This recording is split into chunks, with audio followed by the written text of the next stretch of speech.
présentation, auteur du dernier numéro, qui ne sera pas le dernier pour autant, de la revue Poésie, un double numéro, même 183 184. Nous accueillons cette occasion de gauche à droite Martin Ruel, Jean-Baptiste Courtois, Claire Pollian, Claude Mouchard, Claire Mourinder qui est ici. Et nous sommes ravis. Je précise juste que le numéro, si vous souhaitez le consulter ou même pour l'écouter derrière la clé, se situe à la caisse, ainsi que le dernier livre de Michel Deguy paru hier, Ut musica ut poesis, l'entretien sur la musique et la poésie, avec Élite et Gorille. Voilà, je vous laisse la parole. Merci beaucoup. Merci à toi Pierre, et merci beaucoup à l'Écume des Jours, et merci beaucoup à vous toutes et vous tous d'être ici. Alors, ainsi disposés, vous êtes entre une espèce de bande de conjurés qui seraient là pour comploter, et des élèves sagement assises et assis. Et donc, on va essayer de rendre cette séance plus, disons, insurrectionnelle que scolaire. Je commence par la lecture d'un poème, et ensuite on vous présentera ce numéro. Donc c'est un poème d'Anne Dugin qui se trouve dans Poésie 183-184. Matin, d'où te vient l'idée que c'est toi qui portes le jour et non l'inverse? Que si tu n'en prenais pas les rênes, il resterait comme l'enfant paresseux au fond de son lit. Alors que le café fume, tu le vois, par la fenêtre, s'ébrouer dans le ciel mauve. Il n'a pas besoin de toi, encore moins. Miroir couché.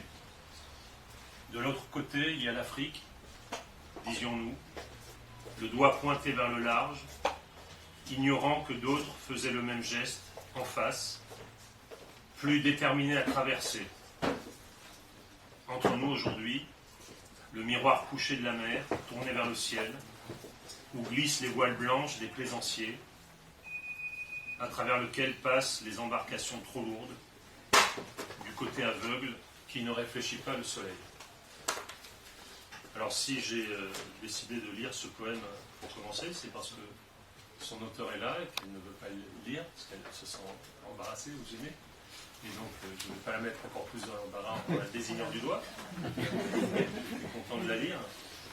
Et donc ce numéro 183-184, qui est donc, comme l'énoncé l'indique, un numéro double, c'est un numéro de Varia. Et j'insiste beaucoup là-dessus parce que la revue, depuis 3 numéros, avait fait des numéros qu'on appelle nous, thématiques. Et comme vous savez, ce sont essentiellement des numéros géographiques. On a fait, grâce à Claude, un numéro Corée, un numéro Japon, et puis 2 numéros Afrique. Et en 2021-2022, un concours de circonstances a fait que nous avons fait un très gros numéro Dante, qui s'appelait Dante, un appareil à capter l'avenir, qui était à mon avis très révélateur de ce qu'on essaie de faire dans la revue, puisque c'était un numéro dans lequel il y avait à la fois du savoir sur Dante, du Dante pour les Français, c'est-à-dire surtout des spécialistes italiens qui sont reconnus en Italie et qui en France ne sont pas connus, donc on voulait absolument faire passer ce savoir, mais aussi des poètes, des écrivains français qui répondent aux injonctions que l'œuvre de Dante ne cesse de leur adresser, et puis, évidemment, ce qu'on avait appelé la table des traducteurs, vous vous souvenez, on avait mis... alors, à la même table, c'était impossible. On avait créé des tables, disons, singulières pour chacune et chacun d'entre eux, parce que c'était vraiment la bagarre. Et dans ce numéro, on a entendu Daniel Porte, on avait entendu aussi Michel Orcel, on avait mis aussi un texte de Jacqueline Risset, et aussi René de Secati. Et puis après ce numéro-là, on a été invité à une discussion avec un poète d'aujourd'hui qui s'appelle Pierre Vinclair. Et on avait fait un numéro qui s'appelait sur les mobiles, l'agencement des mobiles. Et on avait invité une quarantaine de poètes d'aujourd'hui à s'exprimer sur leur œuvre et sur leur poétique. Donc on n'avait jamais fait ça. L'idée, c'était aussi de présenter une partie du chant poétique. Et pendant qu'on concevait ce numéro, Michel Deguy était très malade, mais il l'a quand même vu, il a vu les épreuves. Et puis en février, donc il est mort. Et il était évident pour nous que le prochain numéro devait être un numéro sur Michel Deguy. Et c'était donc le 182 qui s'appelait Deguy. Et donc ça a été très facile de réunir des auteurs, et certaines et certains sont là, et on les remercie. Ça a été très difficile de faire la couverture, parce qu'on ne savait vraiment pas comment faire. On a fait 3 séances, ça vous paraîtra idiot, mais c'est ça une revue. Est-ce qu'il fallait mettre Michel Deguy? Est-ce qu'il fallait mettre les dates?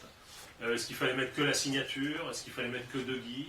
Et on a trouvé cette solution. Je crois que c'est Claude qui avait validé à la fin, et elle nous paraît satisfaisante. Et du coup, ce numéro nous a donné l'idée, et c'est aussi un appel que j'adresse à chacune et chacun d'entre vous, de poursuivre pendant plusieurs numéros, et sans doute plusieurs années, une section qu'on a appelée Continuer, Deguy.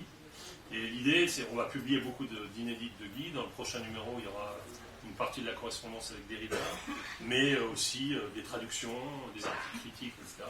Et donc, libre à vous, suivez mon regard, de publier, de nous adresser des pensées, des souvenirs, des études sur l'œuvre de Michel Deguy. L'idée étant pour nous, on l'a beaucoup dit à la Maison de la Poésie, on l'a beaucoup écrit dans la revue, pas simplement de rendre hommage à Deguy, mais de continuer à travailler avec lui, parce que sa puissance poétique, mais aussi sa puissance d'adresse et de mise en débat de la poésie dans le contexte contemporain est si grande qu'on essaie de saisir ces sollicitations. Donc allez-y, on attend vos textes. Voilà. Et donc, ces numéros thématiques étaient des très très lourds numéros. Et donc, pour parler un petit peu cuisine, c'est toujours une bagarre avec l'éditeur. Vous mettez trop de pages, alors on fait semblant d'en enlever 2, on en rajoute 10, etc. Et puis, à la fin, on lui a promis que le prochain numéro serait un numéro dit de Varia. Et donc, c'est celui-ci qu'on présente aujourd'hui, le 183-184. Et je voudrais un petit peu le présenter, et le présenter avec les amis poètes et traductrices et traducteurs qui sont ici.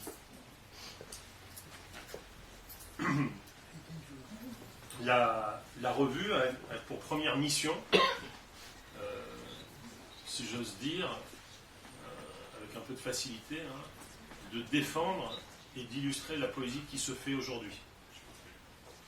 Et donc il est très important que l'on publie des auteurs qui nous adressent des poèmes, et il y en a beaucoup, on reçoit plusieurs sollicitations par semaine. Et donc on les publie, et on continuera à les publier, et évidemment c'est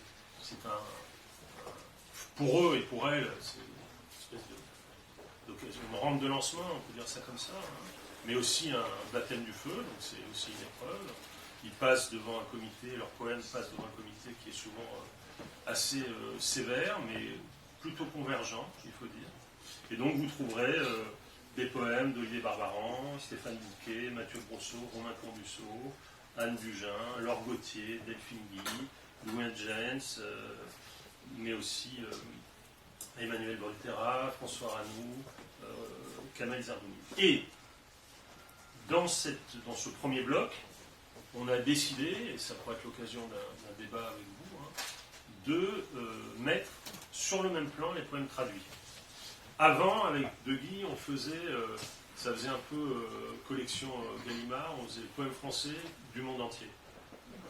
Et il nous a semblé qu'aujourd'hui, ça n'avait plus beaucoup de sens de faire ça, en fait. Ça n'a plus beaucoup de sens pour beaucoup de raisons, dont des raisons théoriques lourdes. C'est-à-dire qu'aujourd'hui, ce vers quoi la poésie regarde, c'est bien moins vers la question du langage que de la pluralité des langues. Et donc ce fait, qui est un fait d'époque, entraîne évidemment une promotion de la traduction. Ce qui ne veut pas du tout dire une déflation du poème en français, mais en tout cas, le dialogue est beaucoup plus intense qu'il a pu l'être par le passé. Et la revue Poésie a dans son programme, et dans sa lettre même, l'Esperluette, l'Esperluette, dans le numéro 1 de 77, Deguy dit bien, c'est pour mettre en scène, il appelle ça le 2 en 1 de la traduction. Le 2 en 1 de la traduction. Et donc dans cette série, on a des traductions tout à fait étonnantes. On a Horace traduit par Pierre Vinclair, on a Nino Giudice traduit par Jean-Paul Botta, qui est là, que je salue. On a aussi Martha Marchina traduite par Séverine Clément Tarantino, et Claire nous en dira un mot tout à l'heure. On a, et c'est vraiment une découverte grâce à elle, merveilleuse, des poèmes de Kadia Molodowski traduits par Claire Bourfinder, qui est là, et donc elle les lira tout à l'heure, et qui nous présentera aussi un peu la poétesse. Donc ça, c'est le bloc, disons, poésie, création, traduction. Et puis, on a un deuxième bloc, qui est un peu la marque de fabrique de la revue, qui est le bloc de poétique. Parce que se sont réunis dans la revue Poésie, depuis le début, autour de Deby, de Mouchard, de Roubaud, mais il y avait aussi Duo, il y avait... se sont réunis des poétesses et des poètes, il y avait plus d'hommes que de femmes à l'époque, il faut le dire, des poètes qui ne dissociaient pas, alors De Guy étant vraiment le plus représentatif d'entre elles et d'entre eux, qui ne dissociaient pas la création poétique de la réflexion sur la poétique. Ce qui pour De Guy voulait dire au moins deux choses, la poétique comme réflexion sur l'art d'écrire, au sens traditionnel de poétique, mais aussi la poétique comme lieu d'interrogation du pourquoi du poème dans les sciences humaines et les pratiques du langage. Et donc dans ce numéro-là, on a un texte sur la question du fragment de Sylvia Krostowka, qui est traduit magnifiquement par Joël Guéraud, un très beau texte de Jean-Patrice pour toi sur poésie et photographie, un texte de Jean-Nicolas Hilou sur le rapport de Mallarmé à Whistler, et un texte de Théo Bogu, que je salue, qu'on a présenté, discuté à la Maison de la Poésie, sur la question de l'Afrique aujourd'hui, l'Afrique dedans, l'Afrique dehors, la question de l'Afropolitanie. Et dans cette structure qui est la structure des numéros classiques, donc la poésie et la poétique, si vous voulez, on a inséré deux ensembles, qui vont être des ensembles qu'on va poursuivre dans le prochain numéro. Un ensemble sur l'Ukraine, qu'on a appelé Non loin l'Ukraine, avec un texte de Cummings absolument extraordinaire, le voyage de Cummings. Cummings était en Ukraine dans les années 30, au début des années 30, et c'est vraiment un texte éblouissant, en même temps un peu horripilant, quelque chose un peu agaçant chez Cummings, mais tout à fait excitant. Un texte de Carole Bala, qui est un poète contemporain, traduit par Guillaume Métayer, et puis une réflexion de Claude sur le piano. Et de la même manière, donc, on aura un feuilleton Ukraine, tant que la guerre durera, et malheureusement les nouvelles ne laissent pas envisager une embellie prochaine.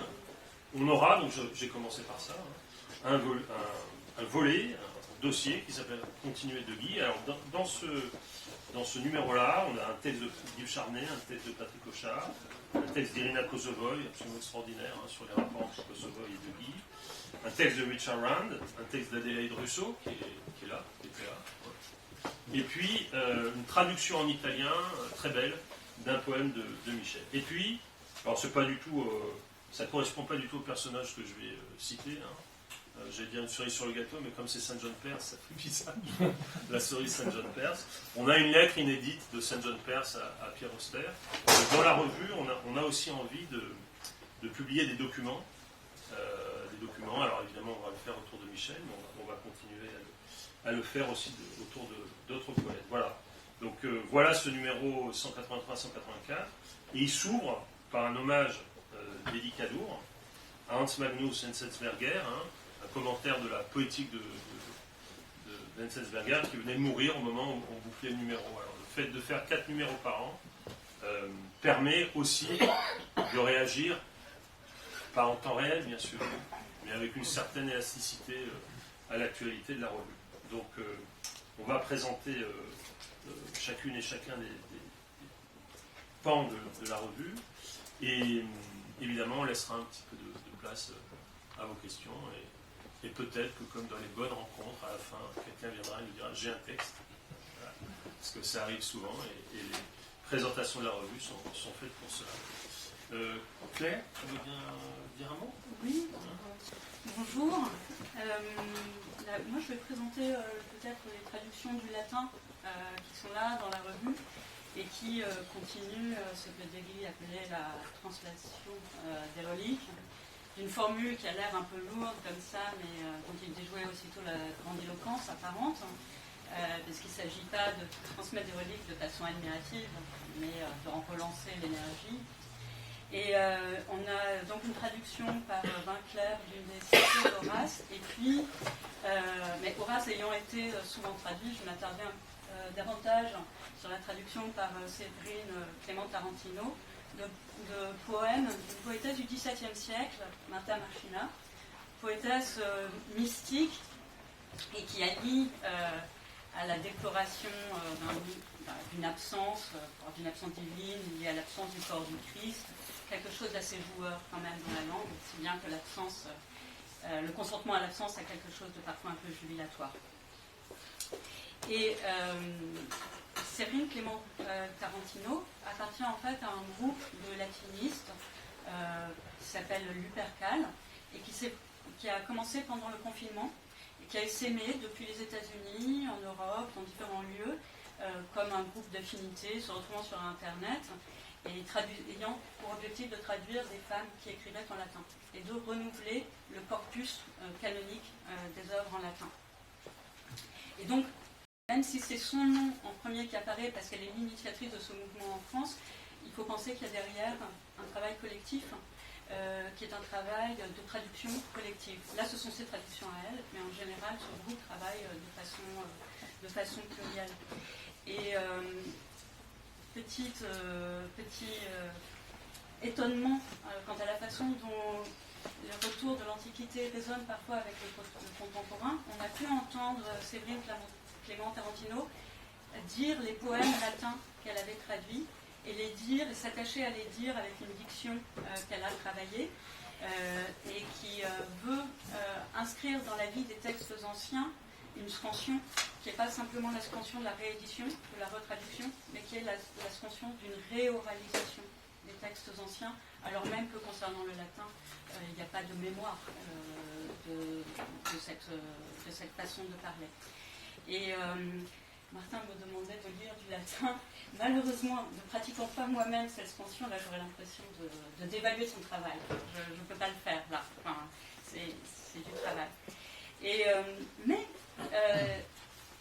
ce qui m'étonne, moi, dans ce que fait Séverine Clément Tarantino et le groupe auquel elle appartient, c'est que donc ces déclamations du latin, aujourd'hui, se font non pas tant à l'université que, effectivement, à la Maison de la Poésie, parfois dans des cafés, parfois dans des librairies, parfois dans des lieux un petit peu alternatifs, et d'une façon tout à fait inattendue, rencontre une scène de poésie orale qu'on voit se complexifier aujourd'hui, justement, dans des cafés, dans des lieux des fois d'art contemporain, des fois plus éphémères.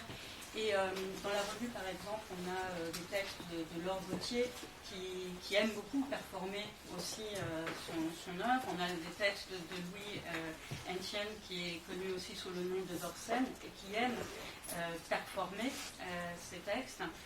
Et c'est de façon inattendue que ce travail de latiniste peut cohabiter le temps d'une soirée de performance avec des poésies dites plus contemporaines.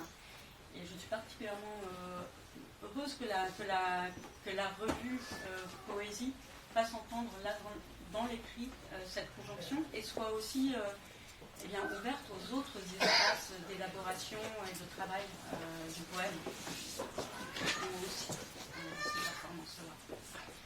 Alors peut-être je vous lis quand même, pas en latin, mais en français. Voilà. Dans la traduction donc, de Séverine Clément Tarantino, le poème sur Sainte Marie-Madeleine. La Magdaléenne était debout, vide. Le tombeau près duquel elle se tenait était vide.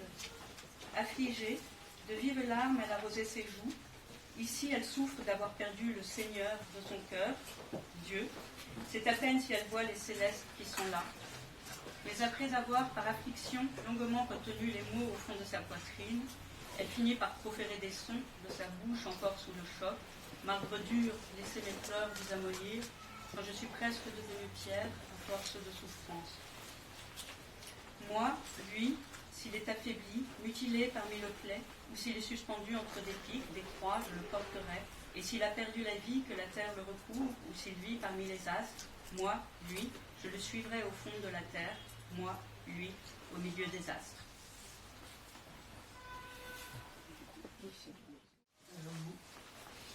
C'est d'Ukraine que je voudrais parler, de l'Ukraine dans Poésie.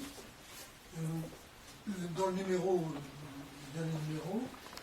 il y a en effet une présence de l'Ukraine, mais l'Ukraine a été présente depuis longtemps dans Poésie, en particulier grâce à l'amitié de Michel Deguy et d'un juif ukrainien qui n'était pas, au moment où s'est noué ce rapport, en France, mais Vadim Kosovoï.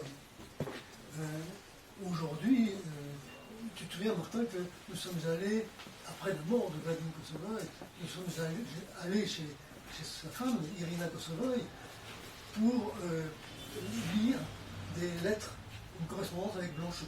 On a édité ensuite. On a édité, entre Kosovoï et Blanchot. C'est toute une histoire tout à fait caractéristique de poésie, et ça, on en a, non pas l'aboutissement, mais une étape dans le dernier numéro de Poésie, dans l'ensemble intitulé Non à l'Ukraine, où il y a cette traduction de texte de Cummings que tu as mentionné. L'histoire de Kosovoï et de Michel Deguy et de Poésie, c'est la fidélité, l'amitié, alors même qu'ils ne se connaissaient pas. C'est-à-dire que c'est seulement par correspondance que le lien s'est établi entre Kosovoï et Deguy. Il est étonnant. Le titre que c'est toi, Martin, qui a trouvé ce titre, Non loin à l'Ukraine. Et ça me paraît tout à fait caractéristique de la revue. Ce non loin, à travers la distance temporelle, à travers la distance évidemment géographique, non loin, la poésie est cette possibilité-là. Et en effet, c'est incroyable que l'histoire avec Kosovoï était une histoire de proximité, pas par la poésie au sens de l'identification, mais par l'activité poétique. Et il est entré en contact avec Char, alors qu'il était même menacé, qu'il était camp, il est entré en contact avec Char, il est entré en contact avec Blanchot, c'est ce que nous avons pu constater, avec Michaud, absolument. C'est une histoire incroyable du fond de camp soviétique, arriver à nouer ces contacts. Puis ensuite, effectivement, il est venu en France. L'histoire de Kosovo est tout à fait significative de ce qu'on pouvait chercher, avec Michel, dans le mouvement de Michel, on pouvait chercher à réaliser le non-loin. Non loin, le plus distant, tout d'un coup, non loin. La poésie, c'est ça aussi. Pour Michel, et je crois pour nous, et pour la poésie. Il y a eu donc, je pourrais suivre, je ne le ferai pas, mais je pourrais suivre la présence de l'Ukraine dans les numéros, dans plusieurs numéros de poésie, mais j'ai envie de lire quelque chose, deux ou trois textes. Dans le numéro 151, au printemps 2015, c'est Irina Kosovoï, Irina Emilianova Kosovoï, la femme de Kosovoï, après la mort de Kosovoï, qui présentait un ensemble de poèmes traduits du ukrainien d'un poète qui s'appelait Mikhail Semenko. Et Irina Kosovoï écrivait, pour présenter cette traduction, et aujourd'hui, alors que l'Ukraine se bat, on est en 2015, et aujourd'hui, alors que l'Ukraine se bat héroïquement pour son identité nationale et pour sa réintégration dans une Europe dont elle est une partie intégrante, faire connaître l'œuvre du plus éclatant représentant de son avant-garde anéantie, constitue un devoir de mémoire envers sa culture et son peuple. Voilà. Ce sont tout de même des moments dans la poésie où la prise de la poésie et des rapports entre poètes et des rapports par la traduction entre poètes est vraiment absolument puissante et significative. Je vous lis encore donc je vais vous lire un extrait de Semenko, ce poète dont parlait Irina, et donc un poète qui est né, je l'ai dit, qui est leader de l'avant-garde ukrainienne avant la Deuxième Guerre mondiale, né en 1892, est mort fusillé en 1937, en tant que poète, fusillé comme poète. Je vous lis simplement un passage de ce poète, de Semenko. Le père, ne pleure pas, ne me tourmente pas, prends vite le sang de mon cœur. Une petite lueur d'attachement va à travers l'argent de tes pleurs. Et que son cœur morceau vide au fond de moi, en retentissant dans l'espace, à travers les jours et les nuits, là où erre le père turbulent. Ce poème de Semenko date de 1921. Dans le numéro 161 de Poésie, il y avait un ensemble, toujours sous la direction de Irina Emelianova-Kosovo, il y avait un ensemble intitulé Nouvelle voie dans l'Ukraine. C'est évidemment un ensemble poétiquement, historiquement, politiquement, absolument passionnant. Il y a par exemple un poème d'Evgenia Tchouprina, dramaturge, poète entre guillemets rétro-futuriste, résident à Kiev, où elle est née en 1971. Et je vais peut-être prendre le temps de lire un poème, là. Oui. Je mourrai, donc, et je répète, Evgenia Tchouprina. Je mourrai jeune, à 120 ans. J'aurais usé jusqu'à la corde 3 bonnes vestes de cuir importées de Chine. J'aurais parlé tant de langues diverses, survécu à tous ceux qui me détestent, fidèlement chéri tous ceux qui m'ont aimé, avec une sadique jouissance, vu se faner, se dessécher les garces dodus, elle qui, il y a quelques 20 ans de cela, s'étonnait de voir venir tous leurs gars, chez moi. Cette femme, maintenant si âgée, qui retient fermement la chaîne des générations qui s'en vont si vite, moi qui feuillette le calendrier de la mort, d'époque en époque, je serai toujours là. Je serai et ma fille et ma petite-fille. Dans le métro, je céderai ma place à mes amants chenus, j'aiderai de vieux anards à traverser la rue, miracle d'une longue mutation, afin de démontrer, de révéler au monde entier la vérité, qu'est l'amour de la vie et la puissance de la poésie. Dans le numéro 171, il y a au moins 10 numéros où il y a des ensembles ukrainiens. Excuse-moi, tu peux redonner le nom de cette merveilleuse... Oui, Evgenia Tchouprina. T-C-H-O-U-P-A-N. Dans le numéro 171, il y avait un ensemble provocant d'un jeune poète, enfin, en tout cas, oui, né en 1960, né dans l'ouest de l'Ukraine, Yuri Androukovitch. Et cet ensemble s'intitule Lexique des villes intimes. Je vous en ai un petit mot encore, ça va, ça je ne sais pas. D'ailleurs, de quelle couleur est l'Ukraine? Alors c'est beaucoup plus récent, bien sûr. De quelle couleur est l'Ukraine sur les cartes politiques actuelles? Depuis l'époque soviétique, je me souviens de la teinte rose vive de l'URSS. La Pologne, je crois, était vert salade. La Chine, bien évidemment, jaune. Son ami, la Roumanie aussi, mais à cause du maïs et de la mamaliga. Je pense que c'est la mamaliga. La bonne vieille et verte Angleterre était en vert. Marron était l'Allemagne. Marron clair pour la RDA, foncé pour la RFA. Essayer de prétendre après ça que la géographie n'a rien à voir avec la propagande.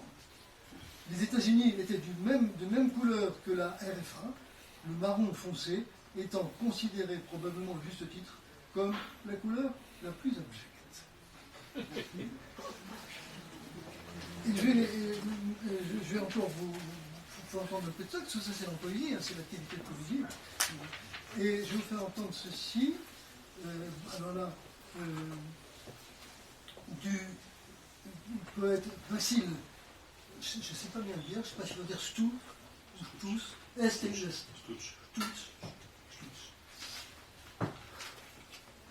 Voilà, alors il était traduit en poésie par un des grands traducteurs du russe, Georges Nivard. Mais il change. Ça, c'est dans le 179-180. Voilà. Un petit extrait, puis je relirai un peu plus. Je cite, hein, pour l'instant, quelques vers. Les roues grondent sourdement comme l'eau contre la barre. Accueillez-nous, camarades carons, bien ou mal, peu importe. Grondent les roues, frayant la route. Les vers de loup.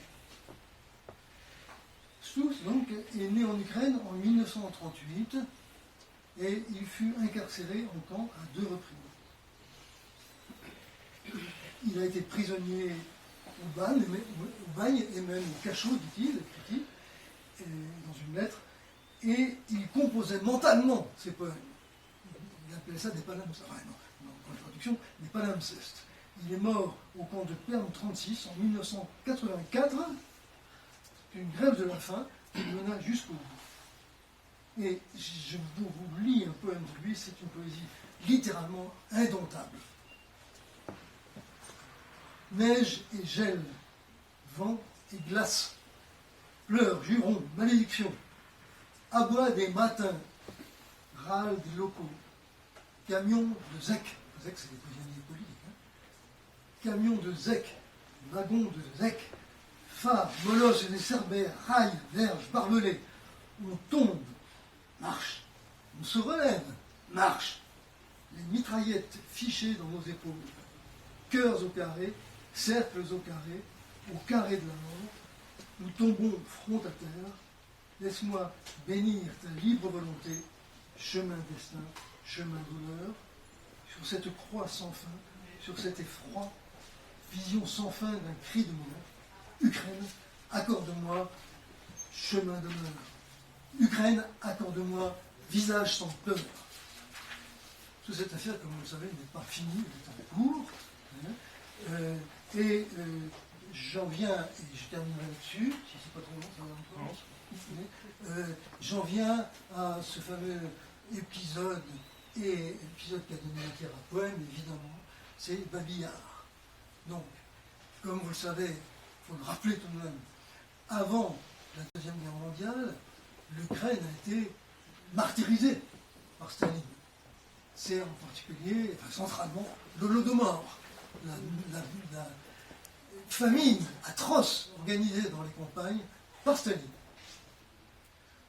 Après la Deuxième Guerre mondiale, enfin plutôt, au moment de la Deuxième Guerre mondiale, les nazis entrent en Ukraine et chassent les Russes. Et c'est là que va se produire cet autre épisode atroce, Babillard. Donc, les nazis rassemblent des juifs en masse, parfois peut-être avec la complicité de certains Ukrainiens, pas tous, je ne veux pas me faire l'historien que je ne suis pas. Mais en tout cas, l'affaire est complexe. En tout cas, les nazis rassemblent en masse des juifs de Kiev auprès de Kiev, au bord de ravins, qui s'appelait le ravin des bonnes femmes, le ravin des vieilles femmes, Babillard. Et c'est là qu'il y a eu des fusillades massives de juifs ukrainiens.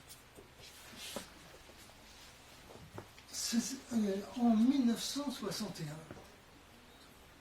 après que, évidemment, les nazis disparus, bien entendu, en 1961, l'Ukraine est encore sous la coupe soviétique. En 1961, il y a eu un événement politique qui a fait beaucoup de bruit. Vous, gamins, vous en souvenez pas, mais moi je m'en souviens. C'était en 1961, il y a longtemps. C'est qu'un poète russe, très célèbre à l'époque en Russie, Evtushenko, est allé à Kiev et a lu un poème intitulé Babillard. C'était un événement poético-politique majeur. On peut trouver à redire sur ce poème pour telle raison, etc. N'empêche que c'était énorme. Et bien sûr, c'était plus au temps de Staline. Au temps de Staline, ça ne s'imaginait pas. C'était au temps de Khrouchtchev. Mais Khrouchtchev a trouvé que Evtuchenko faisait un peu trop de place aux juifs.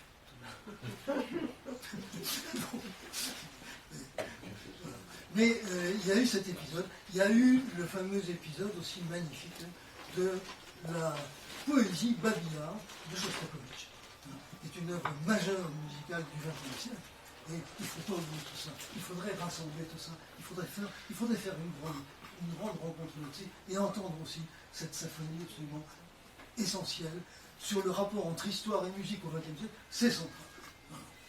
Voilà, je ne vais pas en dire plus parce que et puis je ne me sens pas habilité dans son sujet, je suis simplement un lecteur, un auditeur absolument passionné de tout cela. C'est une histoire énorme et bien entendu, elle est en cours. Et la revue Poésie continue à cet égard à suivre ce qui se produit. Personne ne saurait mieux présenter Kadia Molodowski que ses propres vers. En voici 4 tirés de son poème Rue Chique. L'air teinte, l'été fleurit dans mes cheveux, mais la réalité du quotidien demeure intense sur moi. Bien qu'une vague de larmes sourde dans mes yeux, je suis amoureuse de la vie comme une chienne. Un petit peu plus fort, si c'est possible. Vous voulez bien le relire? Oui. Ce sera L'air teinte, l'été fleurit dans mes cheveux, mais la réalité du quotidien demeure intense sur moi. Bien qu'une vague de larmes sourde dans mes yeux, je suis amoureuse de la vie comme une chienne. Alors j'ai lu Kadia Molodowski par hasard, en cherchant une romancière joyeuse, de langue yiddish et encore inconnue. Ce qui m'a frappé en lisant sa poésie, c'est l'incroyable élan vital qui se dégage de son écriture.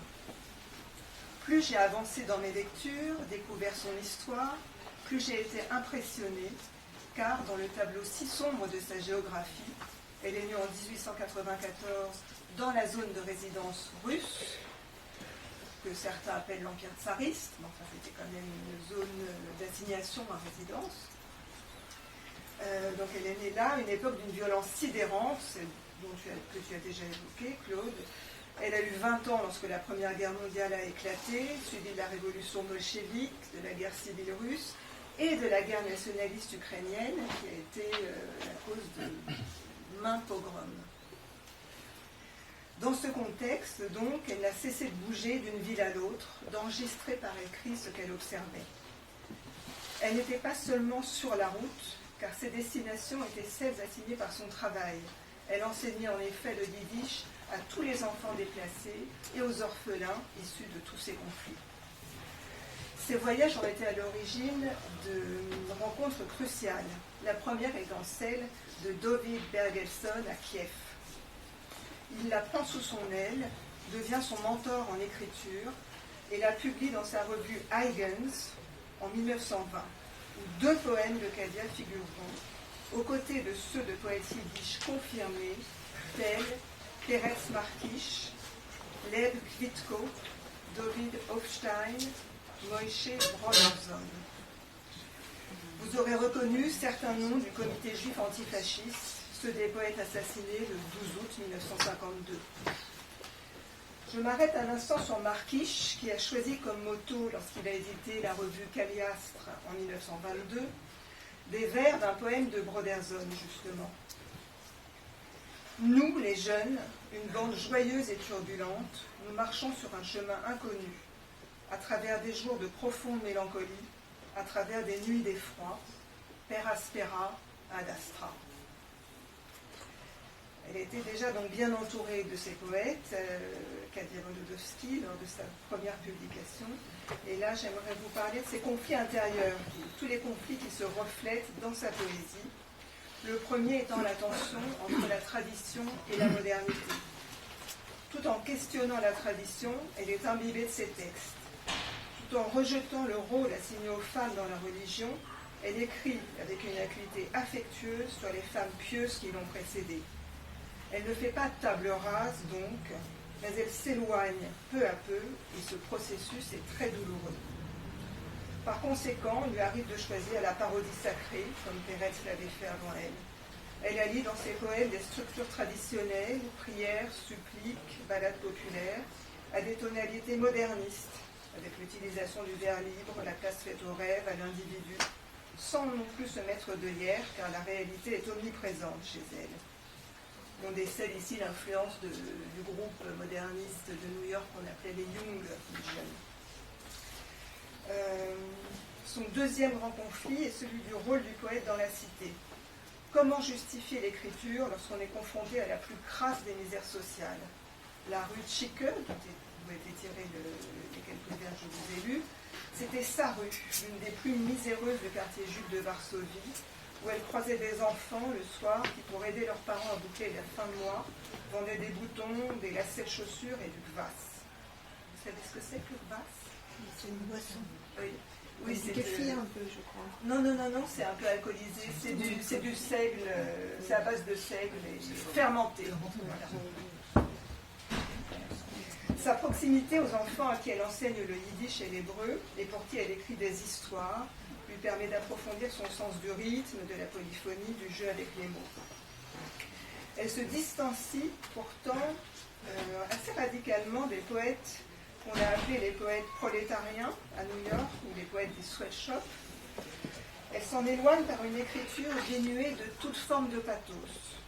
Une écriture où sourde une vitalité désespérée envers et contre tout. Sa poésie est aussi une poésie du mouvement. La mobilité, la spatialité y jouent un rôle capital. Il n'y a pas un lieu, mais des lieux, tel que le titre de ses recueils le montre. Rue Tchike, dans le pays de Mezo, au S, sur la montagne, de Lublin à New York. On prend le train, le bateau et on marche, d'où le rôle essentiel des chaussures. Son lexique en la matière est certainement aussi riche que celui de Bashevis Singer, qui était son ami, en matière de folie. Tant de lieux pour une langue, le yiddish, qui est dépourvue de territoire national. Une langue aux composantes germaniques, hébraïques, araméennes, slaves, aux tonalités dialectales, polonaises, russes et ukrainiennes.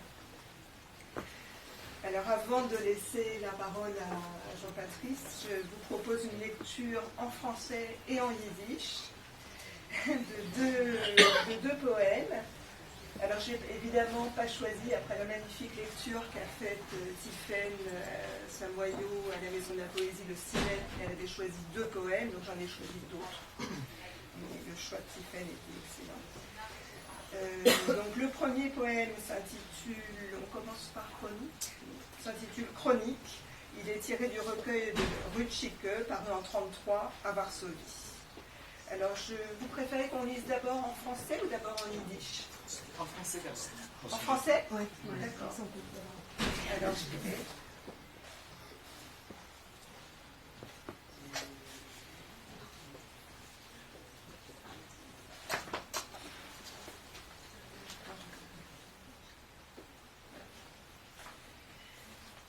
Je suis la plus vile, la chanteuse à la lune, la personne la plus inutile de notre temps, et il ne saurait en être autrement. Bien que je sache combien c'est commun, combien c'est loin.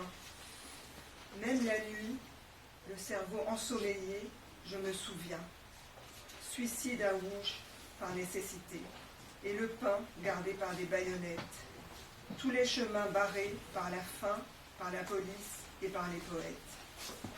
Et loin, quelque part, on m'attrape les hindous, on poignarde les juifs à Salonique. C'est ainsi dans les rêves funambules de la chronique. Et dans le creux d'un mur, un mendiant s'étonne. Pas une personne qui voit sa maigre main tendue. Les petits crieurs de journaux bondissent près de lui, s'époumonnent, craquent de la livre, chutent du dollar. Pour ce qui est du mendiant, la neige est noire à ses pieds. Et les livreurs de journaux ont les doigts bleus. Dans le ciel, la grande ours dorée est là, sur des étoiles rayonnantes. 2. Je pense à tout ça, moi, la plus vile, la chanteuse à la lune. Ça date de 1932. Et maintenant, Marc va vous le lire en yiddish. Ich bin die niederträchtigste von den Lewaner Sänger. der unnötigste Mensch von unserer Zeit. Und anders kann ich sein. Ich weiß, wie es ist gemein und ich weiß, wie weit. Bei Nacht, a viel unter der dreimaldigen Moich, gedenke ich Selbstmord in Lutz aus Neut und Bräut gehit von Bajonetten, und alle Wegen verstaut, mit Hinger, mit Polizei und mit Poeten. Und weit in Ergetsch schluckt man die Hindussen, schneit man Iden in Salonik. Also ist das in tanzendem Heulam von der Chronik. Und in der Nissa von der Wand wundert sich ein Bettler. Seit keiner nicht seine ausgestreckte Hand die Smua. Vorbei im Springen die Zeitungskinder, Liaremen, Krach von Pfund und Desse von Dollar. Beim Bettler lämmt die Füße im Schwarz der Schnee.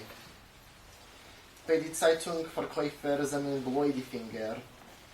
Und am Himmel steht die goldene Berichte. Auf Stahl dicke Stern zwei. Ich gedenk des Alts. Ich gedenk des Alts. Die niederträchtigste von die Levanne Singer. Le deuxième poème, Sur le seuil, est tiré du recueil Dans le pays de mes os, qui est paru en 1937 à Chicago, parce que Kadia Molodowski était jusqu'en 1935 à Varsovie, et un éditeur new-yorkais lui a proposé de venir lui rendre visite à New York, et elle a accepté son invitation. Certainement, mais on c'est pas sûr, mais certainement parce qu'elle avait aussi peut-être, elle redoutait d'avoir des problèmes pour son action politique. Mais ça, c'est pas encore, c'est pas sûr. Et donc, elle s'est établie à New York. Dès qu'elle est arrivée, elle a fondé une revue, elle a été critique littéraire, elle a écrit des romans, et voilà. Donc, sur le seuil, le vent a emporté le dernier mot. Un mouvement des lèvres, un battement de main. L'éloignement a dissimulé ma ville, mon nid obscur, ma rue, ma tristesse et mon drapeau. Les mots chassent, ils attaquent. Pourquoi as-tu abandonné? Es-tu parti en fermant la porte à clé? Maintenant, au moment où nos poings sont liés, tu es le plus accablant des déserteurs. Les roues se poursuivent comme des chiens méchants. Elles aboient, déchiquettent des lambeaux de terre. Et moi, comme d'habitude, je cherche le mot en guise de réponse. Car moi aussi j'ai raison. Quelque part, le chemin s'effondre. Mon corps s'écroule aussi. Elle écrit un hiéroglyphe noir, la fumée qui pourchasse le train d'un pays à l'autre, des lettres codées. Attrapez-le, cet homme, sa vie, son cri, et mettez-le derrière des barbelés, en rang. Dans le compartiment d'à côté voyage un poète immortel. Non, il ne s'agit pas de Mickiewicz. Il a la boutonnière fière, ornée de violettes fraîches. Son européanité sent le dentifrice. Il se rend présentement à Berlin, l'ensanglanté, à un banquet clinquant aux tables fleuries, causer culture et poésie, évoquer Goethe et Van Gogh. Et lui se perce d'il y a 1000 ans. La musique éternelle des étoiles d'or et l'amitié entre les peuples de maintenant. Les rimes s'accouplent comme des souris, rapides, soumises, zélées. C'est l'année 1935.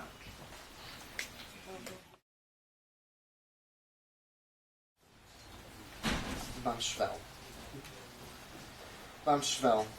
Der Wind hat zugenommen das letzte Wort. Ein Rier von Lippen, eine Hand, was facht. Die Weitkeit hat verdreckt mein Stotter, mein finstere Netz, mein Gas, mein Treuer und mein Fun. In Wetterjugend greifen für was hast du Verlust, weg und zugemacht die Tiere. Und jetzt, den Finger unserer Seinen in Klemme, bist du der schwerste Desertier. Die Räder jugen sich wie Eise hinter, Bielen reißen Stücke Erde. Und ich, wie ständig sich das Wort entfernen, weil ich bin euch gerecht. Es fällt jetzt Rob der Weg, mein Guf fällt euch.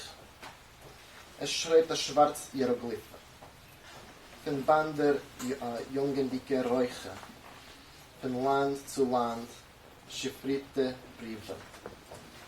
Und nimmt ihm der Mensch sein Leben, sein Geschrei und stellt ihm Hinterdrücken in der Reihe. Und letzten Port an unsterblicher Poeta. Es ist nicht Mickiewicz, nein. Es ist stolz sein Latz mit frischen Violetten und es schmeckt seine Europäischkeit wie Paste zu den Zähnen. Port jetzt in verblutigen Berliner, auf bebluteten und glanzigen Banketten, ein Schmues wegen Kultur und Poesie, durch Monengette und Van Gogh, und ihm der persischen mit 1000 Jahren zurück. Von Sterngoldene die ewige Musik und Völkerliebe Hand zu tun. Die grauen Poren sich wie Neise, untertänig, lässig. Es ist Jahr 1935. Alors dans le prochain numéro de la revue, on aura à nouveau, dans les traductions de Claire, des poèmes de Kadir Molodowski, dans l'ensemble Ukraine, dans le moment Ukraine, puisqu'il se trouve que Kadir Molodowski a aussi écrit des poèmes sur Kiev, et dans ce dossier, on aura aussi la suite du voyage de Cummings, avec un esprit qui ne sait pas s'agir, vous verrez. Et on a la chance d'avoir une très longue suite poétique de Florence Moreau, qui s'appelle Dans l'anéanti, la guerre, qui est sur un voyage impossible, enfin compliqué, précaire. Et donc l'idée, c'est à nouveau de prendre l'histoire, de l'ouvrir par le poème, et de laisser le poème d'aujourd'hui être ouvert par l'histoire dans cette attention au non loin qui est évoquée avec force Claude tout à l'heure. Et dans la revue, c'est aussi, on l'a dit, il est aussi à faire aussi question de poétique et d'interrogation sur ce que on a appelé après De Guy la non-solitude de la poésie. Vous vous souvenez de ce titre, La poésie n'est pas seule, dans sa tension parfois polémique et pas simplement amicale et béni oui-oui. Il n'y avait pas beaucoup de béni oui-oui chez De Guy d'ailleurs. Un rapport à la photographie. Et donc on a ouvert ce dossier avec un essai important de Jean Patrice. Écoutez, après ce tragique de l'histoire, je vais dire sans transition, comme disent les journalistes qui de toute façon ne sauraient pas en faire. Je vais vous parler je vais vous parler de cet article, non pas en le résumant ou en vous disant ce qu'il y a dedans, bien sûr, simplement en essayant de lever quelques malentendus sur la manière dont on peut lire cette affaire, si vous voulez. Alors, il y a deux malentendus, si vous voulez, sur cet article Photographie et poésie chez Pierre Macorlan. Le premier, c'est le risque qu'il y a à faire quelque chose de théorique à l'intérieur d'un cas particulier et singulier. Donc c'est le rapport théorie-critique, que je ne développerai pas ici, mais qu'une phrase de Valérie, dans Rums, a bien marqué, et que Christine Planté m'a indiqué. Valérie dit en gros, il n'y a pas de théorie générale, il n'y a jamais de théorie en général, il y a toujours une théorie pour un. Et il dit, c'est comme si on faisait des théories générales, alors qu'en fait, ce qu'on est en train de dire s'applique à quelqu'un qui aurait 6 doigts, l'autre aurait 2 pieds, etc., dit Valérie, prime sauté. Et donc il y a ce premier problème. Donc je fais une question théorique sur poésie et photographie, mais à l'intérieur du cas Macorlan. Puis le deuxième problème, à part le problème généralité-singularité, c'est le problème photographie et poésie, et la relation. Alors, avant d'en venir au cœur de ce problème, je ne serai pas long, ne vous inquiétez pas, un petit mot quand même sur Pierre Macorlan.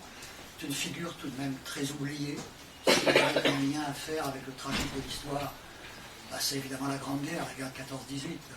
Macorlan, c'est 1882-1970. Donc il y a cette expérience-là. On va l'extraire un petit peu pour le présenter.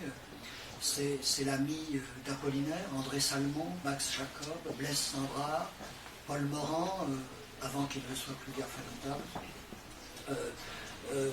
de ce qu'on appelle l'avant-garde moderniste des années 20. Et également, c'est l'ami de tout ce que la photographie d'avant-garde peut compter à ce moment-là, de Kertész, Brassailles, Man Ray, Moholy-Nagy. Je ne suis pas sûr qu'on prononce comme ça en hongrois, mais Guillaume Métayer n'étant pas là, je n'ai pas eu le temps de faire une vérification sur la prononciation. On doit peut-être dire Moholy-Nagy ou des choses comme ça, je ne sais pas, enfin je vérifierai. Mais en tout cas, Man Ray, je l'ai dit, Brassailles. Bon, il était l'ami de tous ces gens et il travaillait. Si ce travail que j'ai fait a été possible, c'est parce que tout récemment, on a réuni l'ensemble des textes critiques ou théoriques sur la photographie de Macorlan en un volume, qui sont des articles de journaux. Il était correspondant à Berlin, partout, il allait partout, il travaillait. Il a une pratique de photographe également, lui-même, de très très bonne photographie. Et donc, au milieu de tout cela, si vous voulez, développe des théories littéraires et esthétiques. Alors, sur le problème de photographie et poésie, je crois que Clément Chéroux, le conservateur de Beaubourg qui a réuni les articles de Pierre Macorlan, dit la chose en un mot, très clairement, mais sans expliciter. Et je vais donc essayer de prendre cette phrase et de poursuivre les explicitations. Il dit Macorlan, il comprend une chose, c'est l'indicialité de la photographie. Alors, en ce sens, la phrase a l'air de rien, ça veut dire que Macorlan est le premier théoricien français moderne de la photographie. Le 19e siècle a vu plein de textes. Ils ont été réunis chez Macula dans un très gros volume. C'est tout à fait autre chose. C'est l'accueil sidéré de la photographie. Oh, comme c'est objectif. Oh, comme c'est vraiment iconique. Oh, comme ça ressemble vraiment à la réalité, etc., etc., avec des nuances. Mais Macorlan dit autre chose. L'indicialité de la photographie, ça veut dire une chose. Ça veut dire que, pour le dire vite, on peut passer par la philosophie, etc., mais je laisse de côté tout ça. C'est l'idée, en gros, que l'image photographique que l'on voit, ce n'est pas la même chose que l'image de ce dont elle est l'objet. C'est-à-dire qu'il y a une différence. Ce que Chéroux appelle la photographie est une production et pas une reproduction. C'est un indice, c'est pas une icône, pour parler comme Peirce, si vous voulez une référence savante. Donc, Macorlan comprend ça. Et il comprend parfaitement cette affaire de photographie. Probablement avec toutes les discussions qu'il a eues avec toute cette avant-garde photographique qui sont ses amis. Mais, deuxième ou troisième point et difficulté, ce qui rend difficile la compréhension, c'est l'objet de mon article, ce qui rend difficile la compréhension de ce que fait Macorlan sur la photographie, c'est qu'il va penser cette question du spécifique photographique dans les termes et les catégories de l'esthétique et de la littérature. Et c'est évidemment ce qui rend la lecture difficile. J'ai donc essayé de faire ce passage. De lire comment Macorlan, lorsqu'il parle de photographie, à travers les catégories de la littérature, il parle de la photographie et du photographe comme des valets sentimentaux de la littérature. N'oublions pas d'ailleurs que Walker Evans, après lui, en partie contemporain de lui, mais Walker Evans, le grand photographe américain, disait qu'il avait 2 maîtres, Baudelaire et Flaubert, à la suite de son voyage à Paris. Macorlan va plus loin.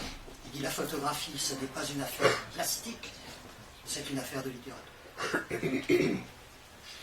Alors, dans les termes de Wilhelm Flusser, par exemple, si on reprend l'indicialité, Flusser l'a dit, le grand philosophe tchèque, en disant ce que fait le geste de la photographie, c'est la description, c'est-à-dire la transposition d'un contexte à un autre.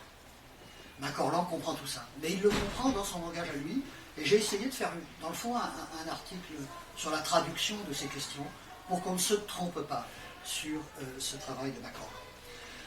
Et le terme dans lequel il pense l'indicialité de la photographie, c'est le fantastique social, c'est tout ce qui est lié à ce qu'il appelle la psychologie du décor, c'est-à-dire le fait qu'on renverse le roman du 19e, le décor, l'environnement deviennent les choses les plus importantes, la ruine de la guerre, on est tout près, je ne l'ai pas montré dans cet article, mais on est tout près de certaines formulations de Walter Benjamin dans l'article célèbre Expérience et pauvreté, hein, qui est un des deux grands.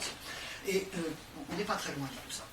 Et j'ajoute que non seulement il y avait Apollinaire, Salmon, j'ajoute qu'il avait l'admiration d'Antonin Artaud, donc quand on a avec soi Apollinaire, Max Jacob, Sandra, Artaud et Guy Debord, c'est tout de même une compagnie qui n'est pas désagréable, même si l'homme est un petit peu brûlé.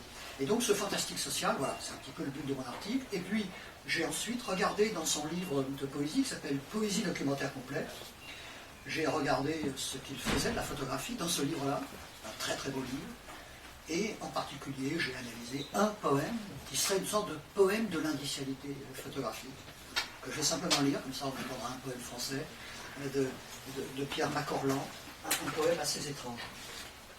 Et pour finir, je vous présenterai un jeune poète que j'ai demandé, que j'ai soumis au comité de rédaction de la revue. Comme j'étais mal disposé, un matin de pluie, pour toutes les excentricités humaines, un ami me montra une photographie, celle d'une femme nue et morte, étendue sur un lit d'hôtel, à côté d'un homme vêtu et mort, qui, vu en raccourci, ressemblait à un phoque rigide. Simone n'avait pas changé de coiffure, sa cloche reposait sur la cheminée, à côté d'une pendule dorée sans aiguille. Simone était incontestablement morte à côté de son ami. Il s'était suicidé au son du photographe de la maison voisine. Semi-solitaire, Soigny, Éléonore, et sur le ventre nu de la femme, avant de mourir, dans une suprême évocation du moi de Marie. L'homme avait écrit, à doigt trempé dans l'encre, ces mots, priez pour nous. Cette photographie venait d'un obscur bureau de police, de main en main. Elle échouait dans les miennes, et l'image ridicule et démoralisante. Je l'ai gardée dans ma mémoire, jusqu'au jour où j'ai décidé d'écrire cette histoire, de la faire imprimer et de la relire plus tard, avec des yeux qui ne seront plus les miens, mais des yeux de promeneur imperméable, assis au crépuscule du soir, sur le banc du corps de garde, à la porte du paradis.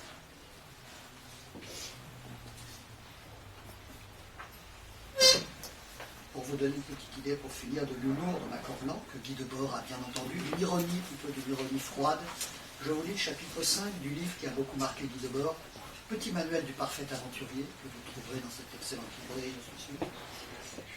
Il distingue l'aventurier actif, c'est celui qui va faire la gare dans la vraie vie, puis l'aventurier passif, c'est celui qui fait des lectures dans son bureau. Le rôle d'aventurier passif, qui comporte toutes les garanties de sécurité, est donc le seul que nous puissions conseiller décemment à nos lecteurs.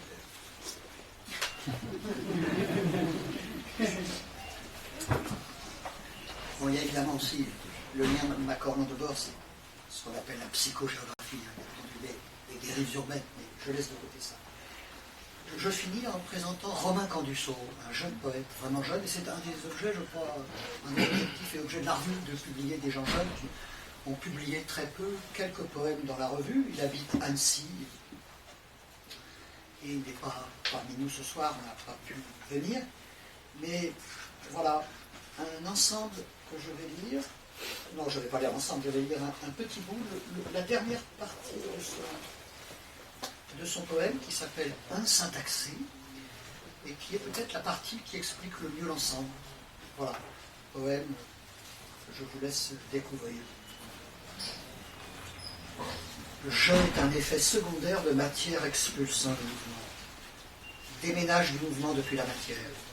Pour dégager l'espace, encombre un lieu quel et où qu'il fait vibrer par souffle et friction, jusqu'à l'ordre du trajecté noir dans le sensible visible, secoué de paroles à faire mal audibles, s'insuffle dans la bouche qui fait avec le corps les mots qui font le corps, paroles d'occasion, dans l'instant que rien ne soutient, bouche énième qui énonce, appelle depuis le fond sans mot de la matière nue jusqu'aux mots vibratiles, bouche indistincte fomentant parole ou faire résonner du son sans réponse, paroles de plus en plus scindées, pour démêler les dangers d'une parole de plus en plus scindée, s'affinant dans un désordre toujours plus grand, comme à la bouche un grain dans l'ensablement de la langue. Merci. Avant de conclure, je crois que Eddy Cadeau voulait dire quelque chose. Pour Claude, à propos de Babillard. Qu'est-ce que j'ai fait de Oui, et d'Evtushenko. On t'entend pas bien. À propos de Babillard, Oui. de Evtushenko. Oui. Je rappelle qu'il était venu en visite officielle à Paris et qu'à l'automne 61, on a pu l'écouter réciter sur la scène de la Mutualité Babillard, et la traduction française était lue par Laurent Terzieff. J'y étais. Nous y étions. Alors avant de... Merci Eddy de cette précision.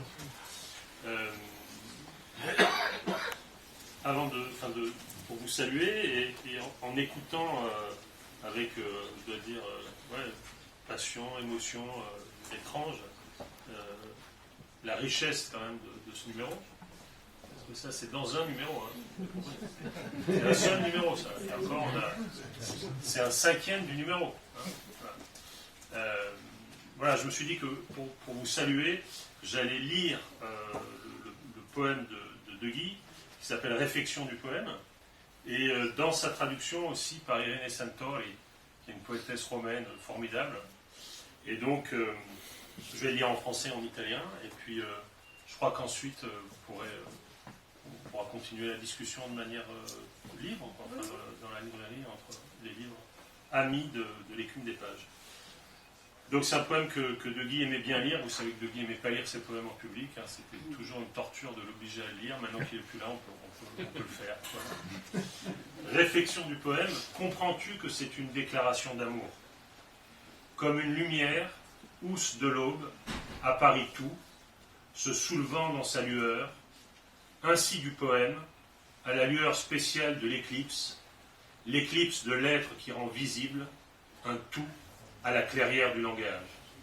Je parle de ce matin, en bleu adorable, de chasse et d'échassier, cette saveur d'automne, adjointant le diminutif, comment le perdons-nous? Il faut nous en priver. Est-ce pourquoi ce que j'aime, l'inusable, le seul à seul, montant la marche usée, avec le cerf-volant ciel au poignet qui revire, montant si proche de la marche, sous le ciel, où le charnassier nuage attend légèrement nos cadavres. Ricrearsi della poesia è una dichiarazione d'amore, lo vuoi capire? Come una luce, custodia dell'alba, appaia tutto, sollevandosi nel suo chiarore, tale la poesia, allo speciale chiaror dell'eclisse, eclisse dell'essere che rende visibile un tutto tra la trama del linguaggio. Ti parlo di questo mattino, in blu adorabile, di caccia e di airone, questo sapor d'autunno che colima col declino, com'è che lo perdiamo? E che dobbiamo separarcene, perché mai, amore inconsumabile, il solo a solo, salir la consumata strada, col cielo aquilone che sbanda il polsino, salendo a un passo dal gradino, sotto al cielo, ove la nuvola carnivora leggermente attende i nostri cadaveri. Michel de Guy, de la revue Poésie. Merci beaucoup à toutes et à tous. De Poésie, Eddy Cadour. Du site, vous pouvez retrouver beaucoup d'archives sur le site et beaucoup aussi des inédits et des nouvelles de la revue. Le 24 juin, on fera un grand numéro autour du livre dont parlait Pierre, Ut Pictura, Ut Musica, Ut Poésis. Évidemment, Claire Polian, que vous avez entendu, Théom Bogu, Jean-Patrice Courtois, et évidemment, Claude Mouchard. Merci à toutes et à tous. Bonne soirée.